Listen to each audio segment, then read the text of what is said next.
उनका ये भी विजन है कि जो लग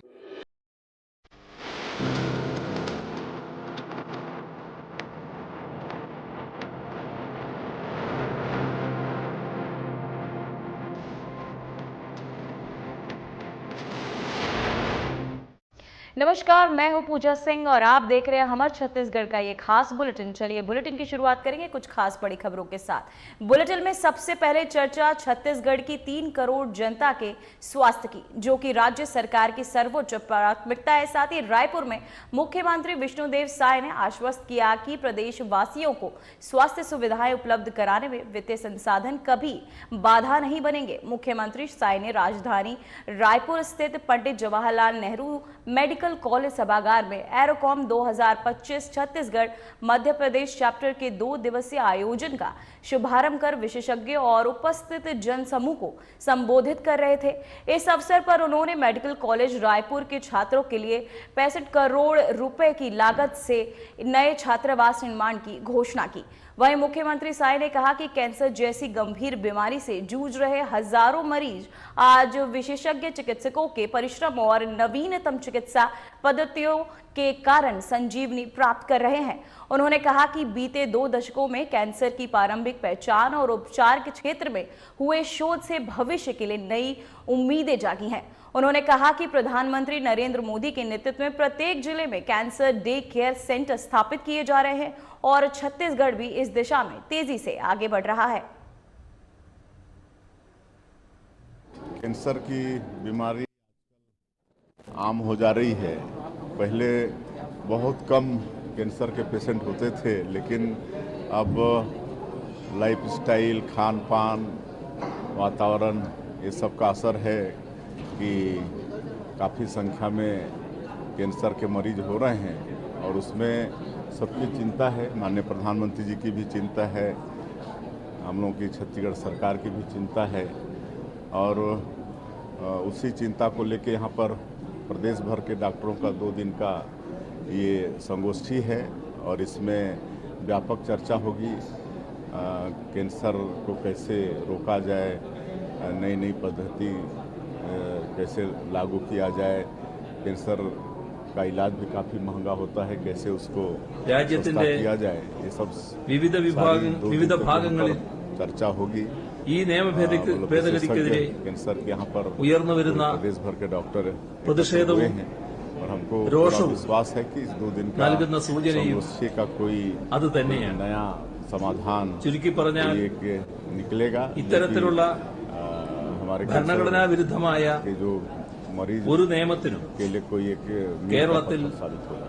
സ്ഥാനമുണ്ടാകില്ല। तो वहीं छत्तीसगढ़ के मुख्यमंत्री विष्णुदेव साय ने एम्स में रोबोटिक सर्जरी सिस्टम का शुभारंभ किया। इस मौके पर उन्होंने कहा कि ये छत्तीसगढ़ के लिए सौभाग्य की बात है। उन्होंने इसे स्वास्थ्य क्षेत्र में एक बड़ी उपलब्धि बताया और कहा कि इससे ऑपरेशन अब और भी अधिक सुरक्षित और सफल होंगे।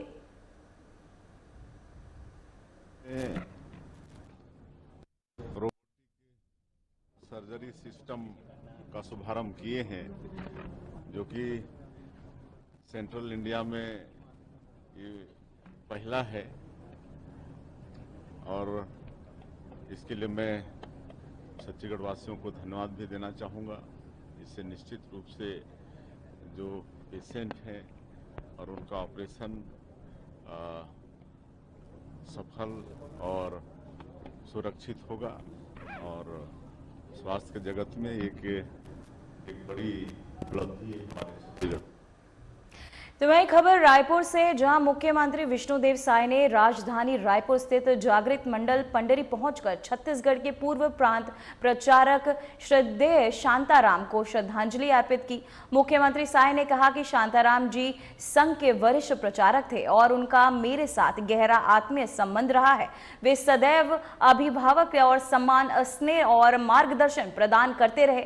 उनका निधन संघ परिवार, समाज और प्रदेश के लिए ही नहीं बल्कि मेरे लिए भी व्यक्तिगत क्षति है। वहीं मुख्यमंत्री साई ने ईश्वर से प्रार्थना करते हुए कहा कि दिवंगत आत्मा को अपने श्री चरणों में स्थान दे तथा सभी शुभचिंतकों को ये गहन दुख सहने और की शक्ति भी प्रदान करे। साथ ही इसके साथ उन्होंने कहा कि पूर्व मुख्यमंत्री डॉक्टर रमन सिंह ने शांताराम जी को श्रद्धांजलि अर्पित करते हुए कहा कि वे हमारे लिए पिता तुल्य थे। उन्होंने राष्ट्र निर्माण में महत्वपूर्ण योगदान दिया और अपनी विनम्रता तथा जीवन मूल्यों से सभी के आदर्श बने रहे।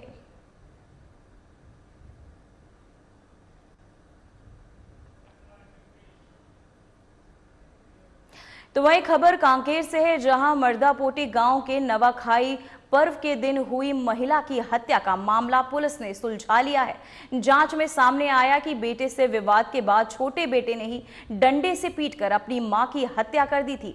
हत्या के बाद आरोपी ने जुर्म अपने बड़े भाई पर थोपने की कोशिश की थी, लेकिन पुलिस की सख्त पूछताछ ने छोटे बेटे ने जुर्म कबूल कर लिया। वहीं पुलिस ने आरोपी को गिरफ्तार कर कोर्ट में पेश किया है।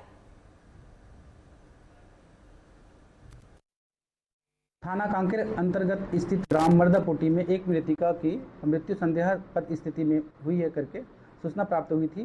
सूचना पर थाना कांकेर में प्रथम दृष्टया हत्या प्रतीत होने पर उसमें मर्ग कायम करते हुए अपराध भी कायम किया गया। कांकेर थाना में धारा 301 BNS 103 1 BNS के तहत अपराध क्रमांक 320-25 अपराध कायम कर विवेचना में लिया गया। और विवेचना के दौरान गाँव में कैंप करके पुलिस की टीम की तरह गहन पड़ताल किया गया, जिसमें पाया गया कि उनके मृतका के 2 बेटों में से छोटा बेटा का जो प्रवृत्ति है उसका संदिग्ध प्रतीत होने पर उनका हिरासत में लेकर कड़ाई से पूछताछ किया गया, जिन्होंने अब बाद में अपराध घटित करने का कन्फेशन देते हुए बताया कि उसके बड़े पिताजी के घर नवाखाई नहीं जाने के विषय पे विवाद हुआ उसकी माता का, और चूँकि पूर्व में उनके लगातार विवाद होता रहा है तो इस वजह से वो उसके मन में जो आक्रोश पनप रहा था उसको उस दिन उन्होंने वहाँ पर जो एक लकड़ी का टुकड़ा पड़ा था, पहले उन्होंने सिर में वार किया और उसके माँ के जो साड़ी के फंदा है उसी से उन्होंने गले में उन्होंने गांठ बनाई।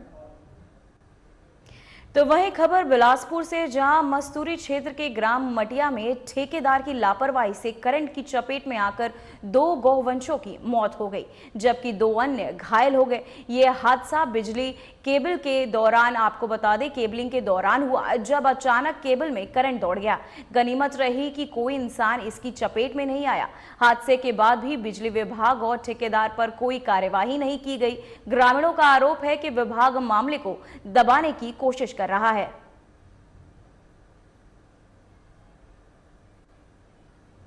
सबसे प्रथम तो मुझे सुबह एक व्हाट्सएप वीडियो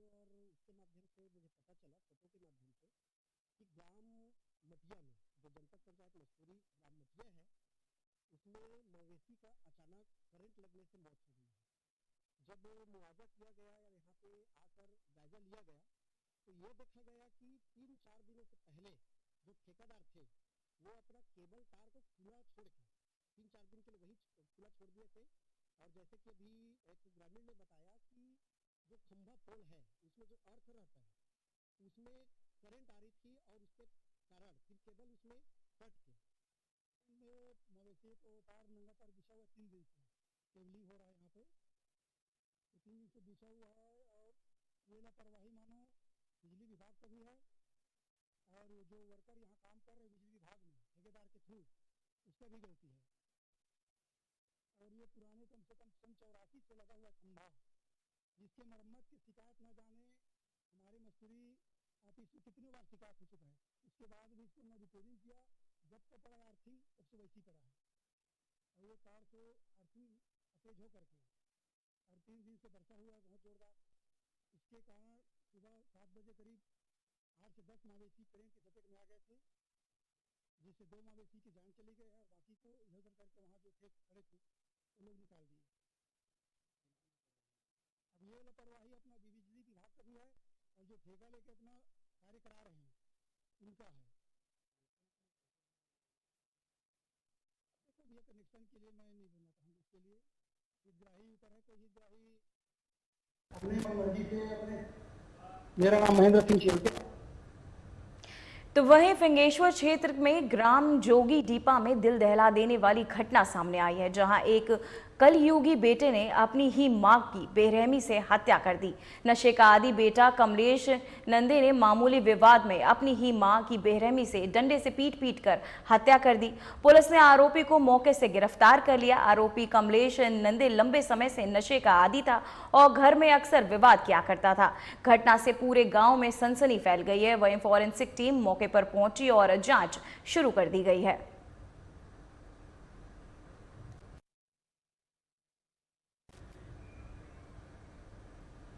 तो वहीं खबर कोरबा से है, जहां बाकी मोंगरा से संचालित होने वाली स्कूल बसें डीजल की कमी के चलते नहीं चल सकी। वहीं चालकों ने बसें खड़ी कर दी है और कहा कि डीजल नहीं होने पर बसें कैसे चलेंगी। इसके चलते कई स्कूल के बच्चे स्कूल नहीं पहुंच पा रहे हैं। वहीं बच्चों को लाने ले जाने का ठेका राजधानी बस सर्विस को दे दिया गया है, लेकिन ठेकेदार की मनमानी और लापरवाही से परिवार का भविष्य प्रभावित हो रहा है।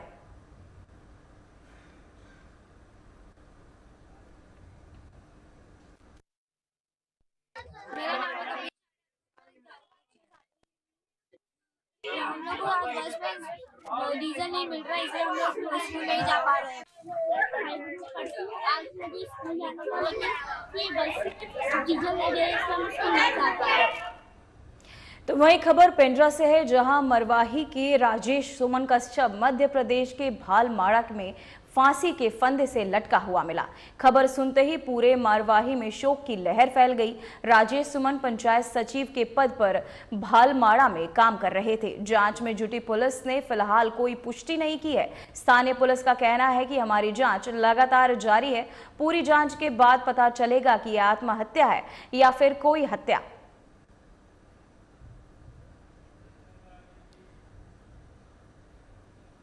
तो वही खबर दुर्ग से है, जहां जिले में अपराधियों के हौसले इस कदर बुलंद है कि अब वे दिन दहाड़े वारदात को अंजाम देने से भी नहीं हिचकिचा रहे। ताजा मामला दुर्ग रेलवे स्टेशन रोड का है, जहां 2 महिलाओं के साथ चेन स्नैचिंग की सनसनीखेज घटना हुई।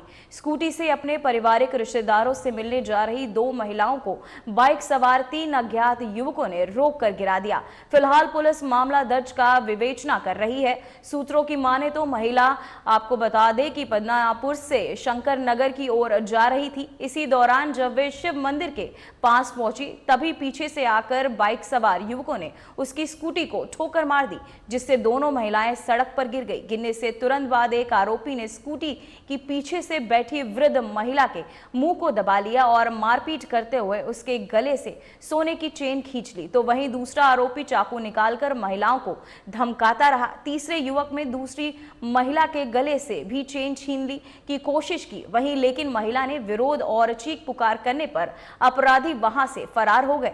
घटना की शिकायत मिलते ही मोहन नगर थाना पुलिस कुछ ही मिनटों में मौके पर पहुंच गई और जांच शुरू कर दी।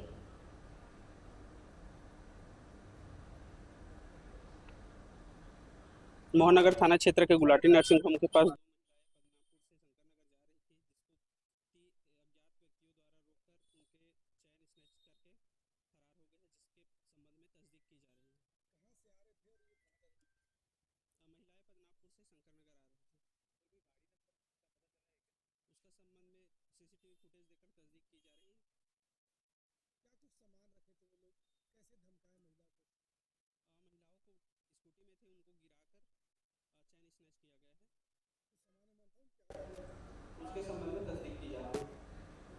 तो वह शिक्षक दिवस के अवसर पर भारतीय सेना में चुने गए 23 छात्रों ने अपने गुरु सुदर्शन यादव के लिए सम्मान समारोह का आयोजन किया। सुदर्शन यादव एक शिक्षण संस्थान के संस्थापक है। वर्षों से आर्थिक रूप से कमजोर और संसाधनों से वंचित छात्रों को निःशुल्क शिक्षा और मार्गदर्शन प्रदान कर रहे हैं। उनके अथक प्रयासों और निस्वार्थ समर्पण के कारण न जाने कितने छात्र राज्य और राष्ट्रीय स्तर पर प्रतियोगी परीक्षाओं में सफलता प्राप्त कर रहे हैं। कार्यक्रम के दौरान छात्रों ने बताया कि यदि उन्हें सुदर्शन यादव जैसे शिक्षक का मार्गदर्शन न मिला होता तो शायद उनका सपना अधूरा रह जाता। सुदर्शन यादव ने भी इस अवसर पर विद्यार्थियों को शुभकामनाएं दी। शंकरगढ़ में अतिथि शिक्षक के पद पर पदस्थ हूँ। से देखा कि मार्च में सेना भर्ती का विज्ञापन जारी हुआ था, जिसमें से मेरे पास जो बच्चे थे बालक हायर सेकेंडरी सुनहरा अवसर था, तो मैंने सेना भर्ती का निःशुल्क प्रशिक्षण का एक विज्ञापन जारी करवाया, जिसमें से हम उसमें सारी सुविधाएं निःशुल्क दिए। लिखित परीक्षा की तैयारी हो, चाहे फिजिकल हो, चाहे रहने की सुविधा हो, चाहे उनको खाने की भी जो भी सुविधा हो, कुछ कुछ मदद किए हम। जिसमें से इन बच्चों को सुबह 5 बजे से लेके 6 बजे, 6:30 बजे तक फिजिकल की तैयारी कराए। फिर इसके बाद सुबह 10 बजे से लेके शाम को 4 बजे तक इनको लिखित परीक्षा की तैयारी कराई, और उसके बाद फिर शाम को 1 घंटा इन्होंने फिजिकल दिया। फिर रात्र को 7 बजे से लेकर 10, 10:30, कभी 11 बज जाता था, इनकी अथक लिखित परीक्षा की तैयारी कराई। जिसमें से हमारे पास जो 30 छात्र छात्राएं आए हुए थे, उसमें से ये 26 छात्र छात्राएं सफल हुए। सर, मेरा नाम किशन पैग्राम है, ग्राम जमहोर का निवासी हूँ। मैंने विज्ञापन में देखा कि लक्ष्य शिक्षा संस्थान में सेना भर्ती की निःशुल्क सेवा प्रदान की जा रही है। इसके बाद मैं सर से मिला, सर ने बताया कि यह सुनहरा मौका है। सर बोले कि इसमें फॉर्म अप्लाई करो, सभी ने फॉर्म अप्लाई किए, और सर बताया कि हॉस्टल में रहने के लिए भी निःशुल्क है। इसके बाद सब आके रहने लगे, और फिजिकल की तैयारी के लिए सुबह 5 बजे से 6 बजे तक था, और रिटर्न की तैयारी के लिए 10 बजे से 4 बजे तक, और शाम को फिर से 7 से 10। और इसमें से 30 छात्र छात्राएं थे, उसमें से 26 छात्र छात्राएं सफल हुए। फिलहाल बुलेटिन में बस इतना ही। मुझे दीजिए इजाजत। नमस्कार।